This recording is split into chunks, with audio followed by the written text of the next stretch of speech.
Hello everyone. Today I shall talk on the topic A Critical Study of Dr. Samuel Johnson, Preface to Shakespeare. Now, this is a very important topic both for the PG students as well as for the UG students. So, I think this lecture will help both the students from undergraduate and postgraduate departments. Okay, so before I go into this lecture, let me talk a little about Dr. Samuel Johnson. Dr. Samuel Johnson was a great poet, he was a playwright, he was essayist, moralist, he was a literary critic, biographer, editor, and most importantly, he was a lexicographer who is the writer of a dictionary. And his biography was written by James Boswell, The Life of Samuel Johnson.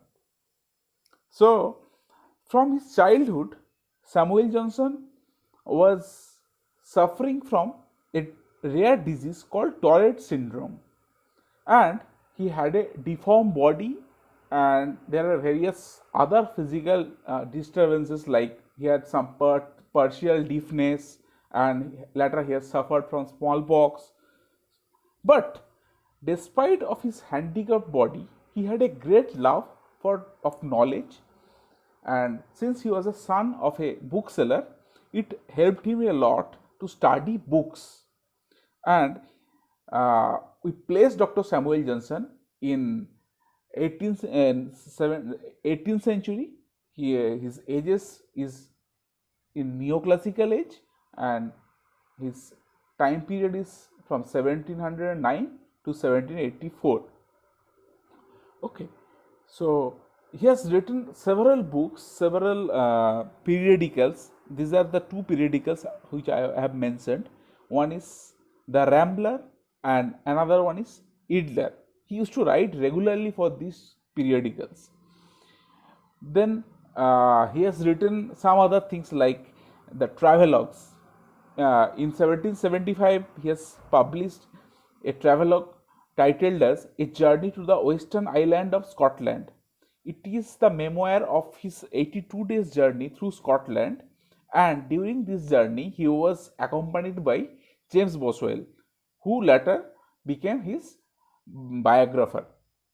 It's an example of travel narrative. Apart from this, he was a very famous poet also. He has written several important poems like London, The Vanity of Human Wishes, and all. He has written some plays. One of his important plays include Irene. It's a tragedy published in 1749. His most important works include Lives of Poets. In this particular book, he has written short biographies and critical appraisals of around 52 poets, and which was written between 1779 and 1781.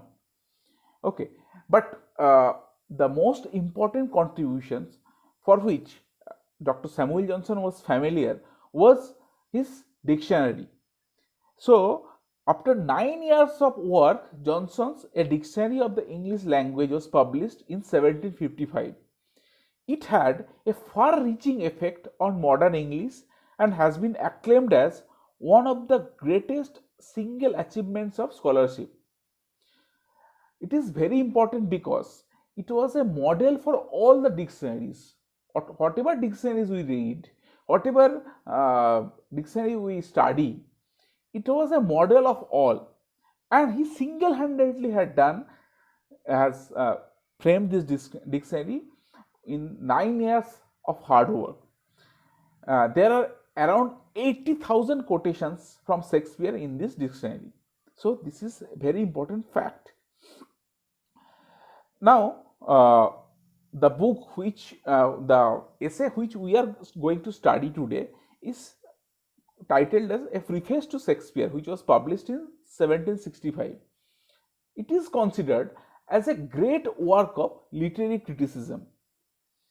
And on this particular essay, his biographer Boswell wrote Johnson, by candidly admitting the faults of his poet, that is Shakespeare, had the more credit in bestowing on him the deserved and indisputable praise. So, he has dealt both the faults and the excellence of Shakespeare in this particular essay. Okay, so this particular essay starts with the opinion that ancient writers have stood the test of time, so they are to be praised and honored. And just like the ancient writers, Shakespeare has also stood the test of time. He is very popular for his work, so he can be listed among the list of the ancients. In his introduction, he has pointed out Shakespeare as timeless, he is universal, and he considers Shakespeare as the product of his age. Now we have to think that he is talking about that neoclassical age, and he has pointed out the literary brilliance of Shakespeare in various ways. And in this particular essay, he has both praises and criticizes him. Earlier, this kind of blatant type of criticism was not very popular, and Johnson has popularized this way of criticism. That is why today itself we study preface to Shakespeare as a very distinguished form of criticism. So, in this particular essay, he considers Shakespeare as the poet of nature, because he used to consider Shakespeare for his faithful presentation of life. All of his characters are not general but distinct universal appeal, and his plays are both comedy and tragedy. And in those plays, the joy and sorrow remain side by side, unlike the ancients who attempted either comedy or tragedy. If you go through the plays of, say, Sophocles, he was a famous tragedy writer like Oedipus Rex and all. Then if you go for Aristophanes, he is a famous comedy writer. But there are hardly any writers who have written simultaneously comedy and tragedy. And for these things, Dr. Johnson has praised Shakespeare. He also defends Shakespeare for mingling tragedy and comedy, as he thought that happiness and sorrow stay side by side in our life.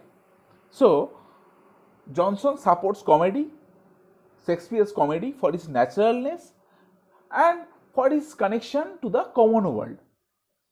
And if we talk about Philip Sidney, he used to support this, he didn't support the mingling of comedy and tragedy in Shakespeare.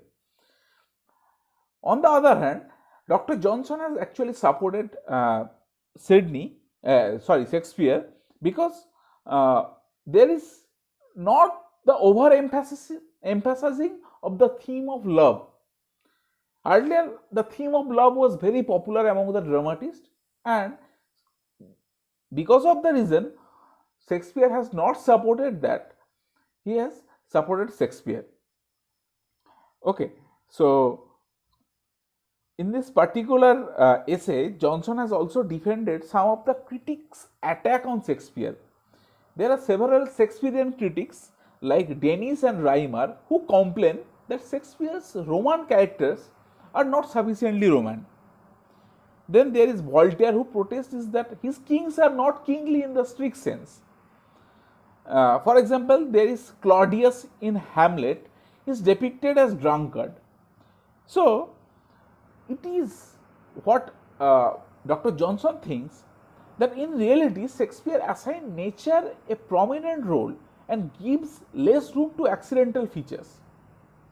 So, according to Shakespeare, life is a careful and preserving advantageous distinctions. His story or plot may demand romance or kings, but what Shakespeare thinks about is the human element in them. So, Dr. Johnson has actually supported Shakespeare by pointing out that Shakespeare's comedies or the tragedies, mostly tragedies, had the characters which have the human elements. and he has not emphasized whether he is a Roman or whether he is a proper king or not. Okay, so this is how he has defended some of the critics' attacks on Shakespeare. And in this essay, Dr. Johnson has also criticized, also finds that poesy criticized Shakespeare. He has found that poetic justice is missing from the Shakespeare's play. And he thinks, Dr. Johnson thinks, that being true to the life is not always good enough. And according to him, artists should not ignore poetic justice as it sends a message to the audience. He complains Shakespeare sacrifices virtue to convenience, and according to Johnson, good characters like Hamlet or King Lear should not have been punished because of their error of judgments. In Shakespeare's plays, there are wicked characters who prosper and virtuous characters who suffer, which he understands that those are taken from the real life. But according to Johnson, justice denied cannot always create a good impact on the audience. So it is the responsibility of the dramatist to create a world where the poetic justice has been given. So in this way, he criticizes Shakespeare. And he also finds faults in Shakespeare's plot.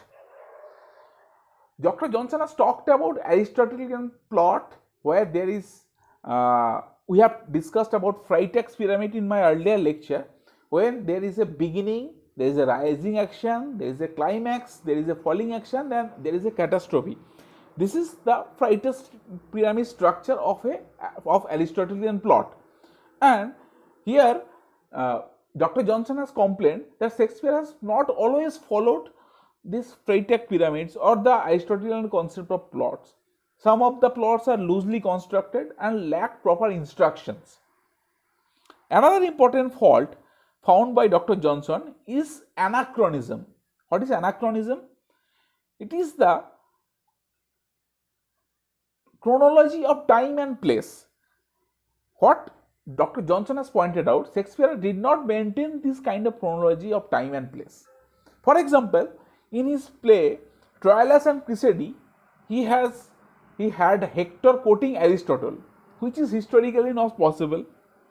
In this play, A Midsummer Night's Dream, he has mingled classical legend with Gothic mythology.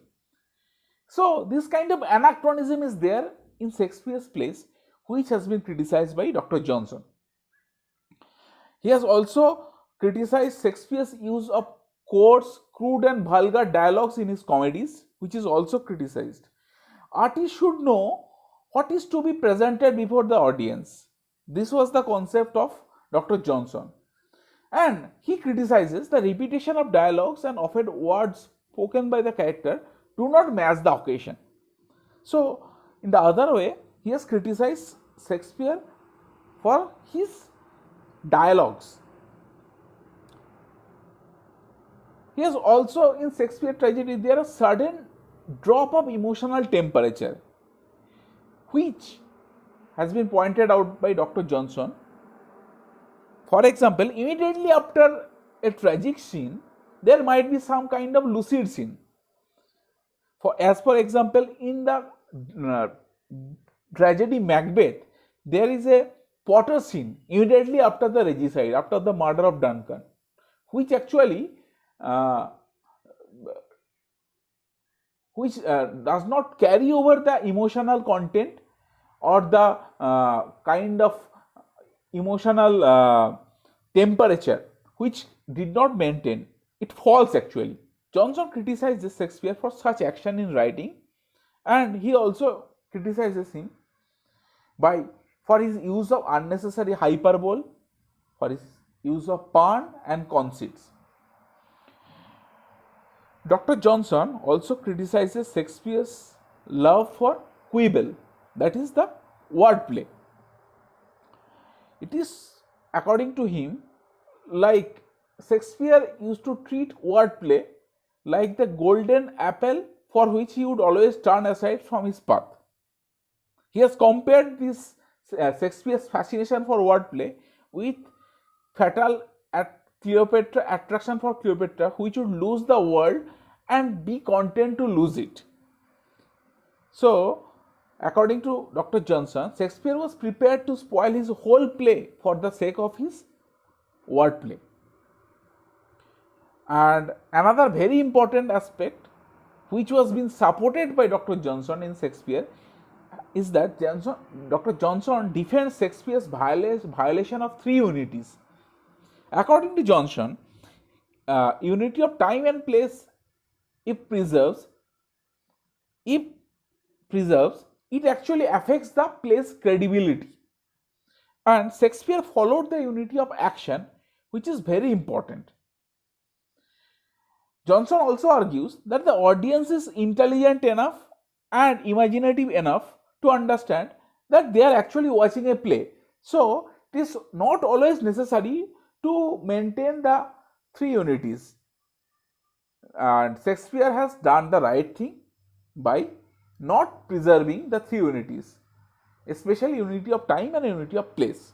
So, the arguments of the other critics who criticizes Shakespeare for his violation of three unities is not tenable.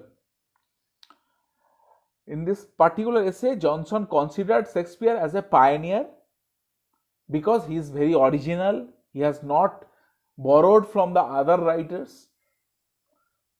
He compares Shakespeare with Homer for the manner of invention, the manner of styles and all, and for establishing the harmony in blank verse. And he was very much praised. He has praised Shakespeare like anything because of his amalgamation of tragedy as well as comedy. So, in this particular essay, Johnson has served a very unique achievement.